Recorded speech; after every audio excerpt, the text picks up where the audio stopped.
let's also welcome dito sa live stream. Ito na, kakasayaw lang niya. Makakasama natin siya, the Asia's multimedia star, Mr.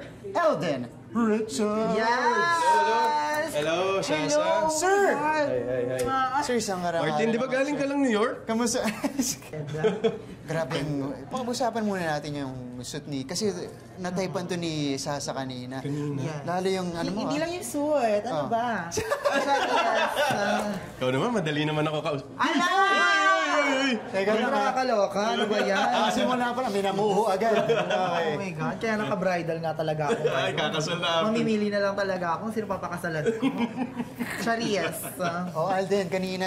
Yes. Pasabog agad yung opening prod nyo ni Sir Bitoy. Yes, correct.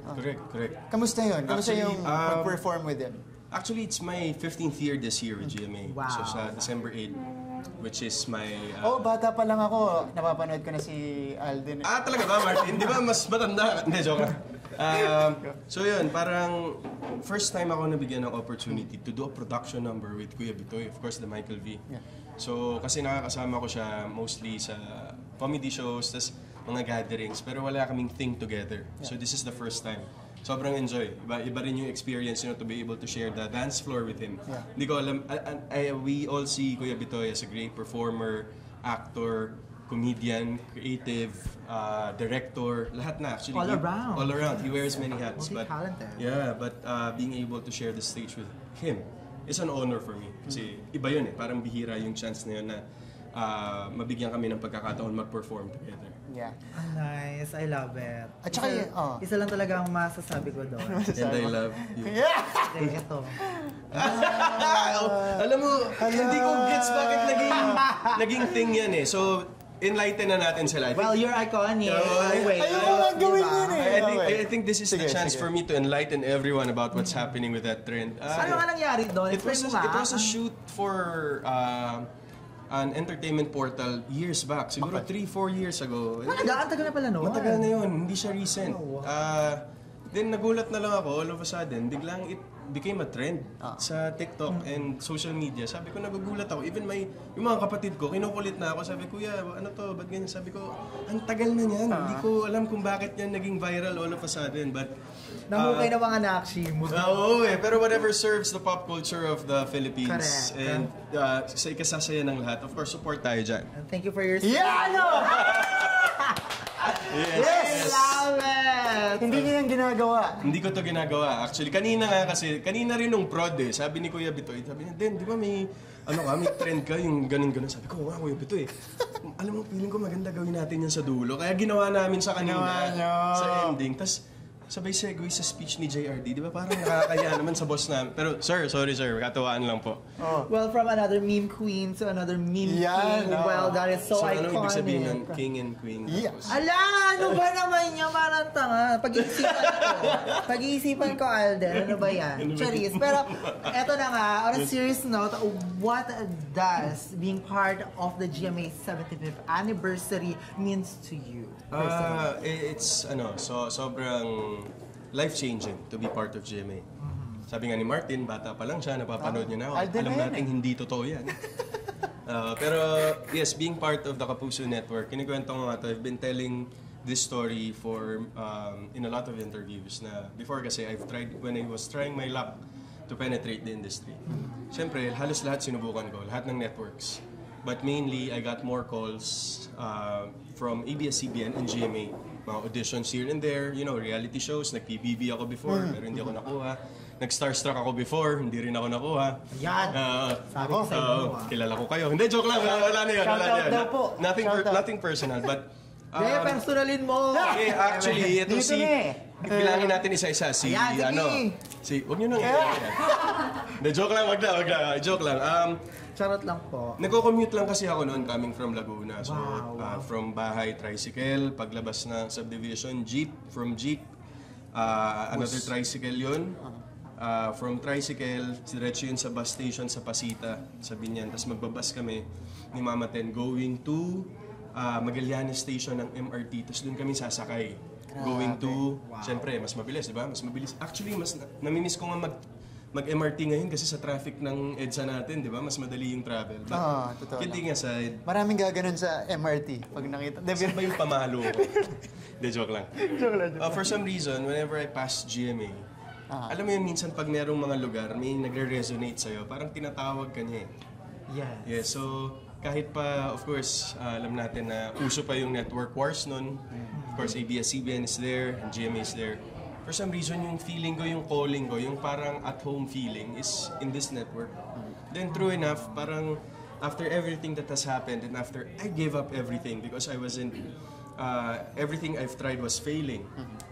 Sabi ko, ayoko na. Mag-aaral na lang ako. I would focus on my studies, follow the footsteps of my father. Tapos tuloy ko na lang yung normal na landas ng isang normal na mamamayang Pilipino.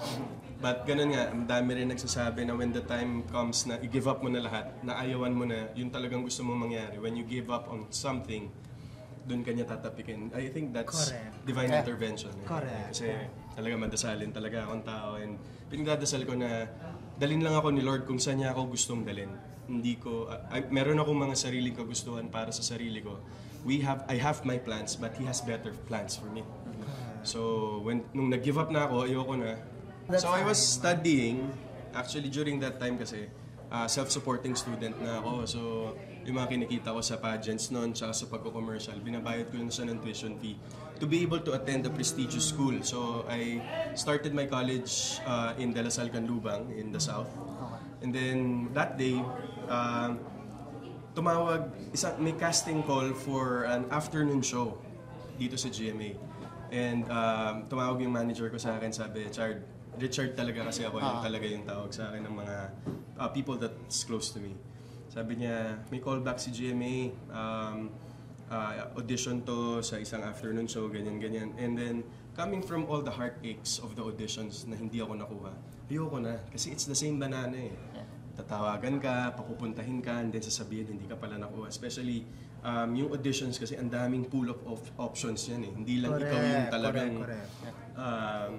hindi ikaw yung gusto talaga. Kasi kaya sa audition, titingnan kung pwede ka. So, that day, isang absent na lang ako dito sa PE subject. I remember clearly, PE subject yun. And then, pag hindi ko siya inattendan, mababaksak ko na siya kasi last absent ko na eh. So in short, pag hindi ko inattendan yung class, I would fail it, then kailangan ko siyang kunin ulit next sem, tapos another bayad na naman na could have been done during that sem. Eh since nga ako, syempre tight tayo sa budget nun, sabi ko, Lord, ano ba talaga? Kasi sabi, audition na yun, parang 5 p.m. yung call, tapos alas 2 na ng hapon yun, nasa Laguna ako. So magko-commute pa ako papunta doon. Sabi ko, pero for some reason, sige na Lord, one last. Okay. Inaya ko yung sister ko, sabi ko, samahan mo ako, punta tayong GMA, may audition. I was late. I was so late. Ang nandun was Miss Cheryl Ching C. PM pa si Miss Chet noon during that time. And Direk Mac Alejandre was there. He was the first director who I got the chance to meet. So yun, acting. May mga certain scenes, ganyan-ganyan. And then, syempre wala pang news right after that audition. So, uwi ako, sabi ko, and then after 3 days, sabi ko, wala. Sabi, same banana. Failed PE, sige, hanap na lang ng racket para may pambayad ng tuition ulit. Then all of a sudden, may call back, pinabalik ako, and that's when they told me that I got the part. Oh, anong show to? Alakdana to. That was my first show. Di ba, Miss Eric? So since that day, when I started in Alakdana as one of the leading men of Luis de los Reyes, cut to today. Wala nang tigil yun. Wow, tuloy-tuloy na. Yes. At saka ano yun at saka leading man ka. Yes, agad. Oh. Kaya sobrang grateful talaga ako. Of course, mostly to GMA for giving me the chance, for taking a chance on me, for believing in me kahit wala pa ako napapatunayan to be a leading man agad. Kasi usually, one of the cast ka muna, di ba? Yun yung ladder eh. And then of course to Direk Mac Alejandre, I owe him a huge debt of gratitude. And of course to Miss Cheryl Ching C. And of course, most especially, the reason why pinahanap ako during that time was Miss Annette Rozon Valdez. She was the one who was very persistent, and she knows that. I've been thanking her every time I got the chance to na if not for her, I wouldn't be here. Wow. Galing. Well, alam mo, yun nga yung napulot ko doon is that if you really got it, you Yeah. just need that one chance. One chance lang. That one chance. Isang hirit lang. Oo. Oh, yes. And everything will flow. Tuloy-tuloy na yan. Talagang just give it all. Every opportunity. Take a chance on me. Yeah! Wow! Ano ba yung kinikilig ako? Ano ba yan? Diyos ko, nakakaloka. Kat na nga. Pero alam mo yon, sobrang happy kami with you and of course, Thank you. yes, thank you for that story. Yes, Sobrang yes. nakaka-inspire. O ito, Alden, ang dami mong ginagawa. Saan ka namin aabangan? So yan sa mga kapuso natin, syempre maraming salamat po sa lahat ng sumusuporta ng Stars on the Floor. We're just so proud of this show. Sobrang proud na proud talaga kami and we're very excited to showcase all the other episodes and what we have in store for you guys. At sa mga kapuso po natin dyan sa UK, especially sa London po na nakisama sa amin ni Julian and Raver sa Barrio Fiesta. Maraming salamat po. We hope to see you guys again soon. And yun po. Hindi ko pa pwedeng sabihin yung iba kasi. Di pa. Okay. Sorry na. Abangan nyo na lang po mga kapuso. Yes, Marami yan abangan mo, nakalinya. Barbie. Ayan. Okay. Abangan mo ako sa labas. Okay. Ayan na, sobrang Thank bongga you. talaga. Thank you so much, Alden, for sharing. Teka, sabi mo kay Sasa. Hindi, so Sasa. Ano Parting ba kasi words. yung ano? Ano na ba? Actually, si Sasa kasi, napanood ko rin yung journey niya sa content creator. Talaga ba? Wait, naiwan mo ako. Meron kang isang content. Ano yan? Tawan-tawa ako yung... Di ba sabi ko sa inyo, ganun talaga kapag napapatawa mo yung tao. Alden, alam mo na yan. naman. Yung... Hindi niya makwento. Nagre-report ka, tapos taul ng taul yung aso. At wala siya sa ano ba yan? Sa post-spread po, pakita nyo dito. Pakita nyo. Yung video na yan. Grabe yun. Ito na nga po, yung video na Yan. to. Diyos ko, kung saan As tawa in, si Alden. siguro mga 10-20 times ko siyang pinapanood. Pag wala bago lang ako matulog, gusto ko lang ng good laugh. Kasi, Grabe naman yan. Ano ba yung bago matulog pa ako nakikita? Diyos ko, day. Sinasabi ko sa inyo, bakla tapos na ang pila. tapos marami pa doon yung, kayo na naman. Kayo na naman. Di ba? Oh my God! Di ba? Tapos, sabi, ano yan? Ikaw, Miss Chicana. Chicana ba yun ba? Alam mo niyo! Alam niya. Yes, pinapanood ka I love talaga. you, Alden. Oh my Oo. God. I-chat kita mamaya kung sasagutin kita. Grabe, sobrang benta sa akin ng content kasi ni Sasa Girl. Kaya, I mean, we are very blessed by the presence of content creators such as Sasa na, syempre, now that the social media platforms have been evolving constantly and giving entertainment, you know, that's what we need at the end of the day, especially now na ang daming hindi magandang nangyayari sa paligid. We need to find an outlet so we're not going to be succumbed by all of these negative happenings around us.